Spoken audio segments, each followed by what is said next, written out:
Un roi chapitre 10, traduction Louis II. La reine de Séba apprit la renommée que possédait Salomon, à la gloire de l'Éternel, et elle vint pour l'éprouver par des énigmes.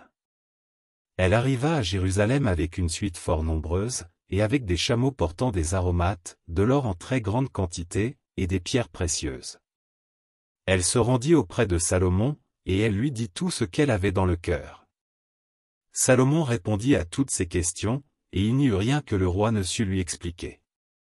La reine de Séba vit toute la sagesse de Salomon, et la maison qu'il avait bâtie. Et les mets de sa table, et la demeure de ses serviteurs, et les fonctions et les vêtements de ceux qui le servaient, et ses échansons, et ses holocaustes qu'il offrait dans la maison de l'Éternel. Hors d'elle-même, elle dit au roi, « C'était donc vrai ce que j'ai appris dans mon pays au sujet de ta position et de ta sagesse. Je ne le croyais pas, avant d'être venu et d'avoir vu de mes yeux. Et voici, on ne m'en a pas dit la moitié. Tu as plus de sagesse et de prospérité que la renommée ne me l'a fait connaître. Heureux tes gens, heureux tes serviteurs qui sont continuellement devant toi, qui entendent ta sagesse. Béni soit l'Éternel, ton Dieu, qui t'a accordé la faveur de te placer sur le trône d'Israël. C'est parce que l'Éternel aime à toujours Israël, qu'il t'a établi roi pour que tu fasses droit et justice. » Elle donna au roi 120 talents d'or, une très grande quantité d'aromates et des pierres précieuses. Il ne vint plus autant d'aromates que la reine de Séba en donna au roi Salomon. Les navires de Hiram, qui apportèrent de l'or d'Ophir, amenèrent aussi d'Ophir une grande quantité de bois de sandal et des pierres précieuses. Le roi fit avec le bois de sandal des balustrades pour la maison de l'Éternel et pour la maison du roi, et des harpes et des luttes pour les chantres. Il ne vint plus de ce bois de sandal, et on n'en a plus vu jusqu'à ce jour.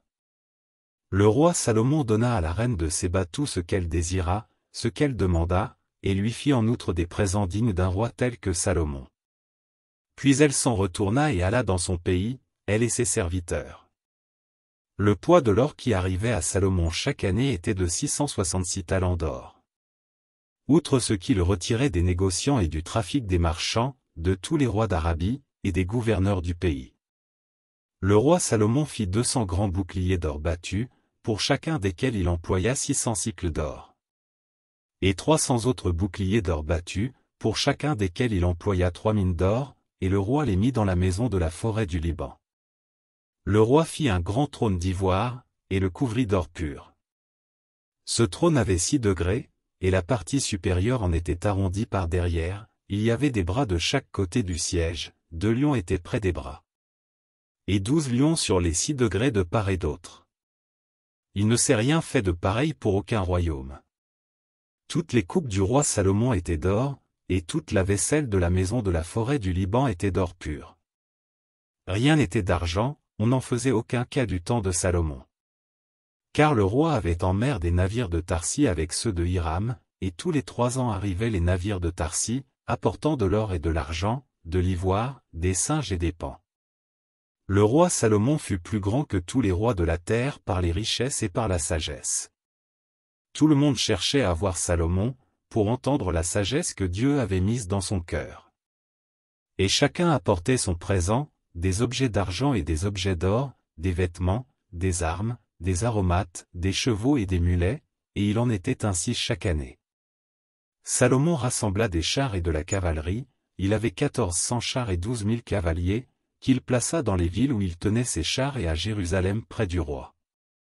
Le roi rendit l'argent aussi commun à Jérusalem que les pierres, et les cèdres aussi nombreux que les sycomores qui croissent dans la plaine.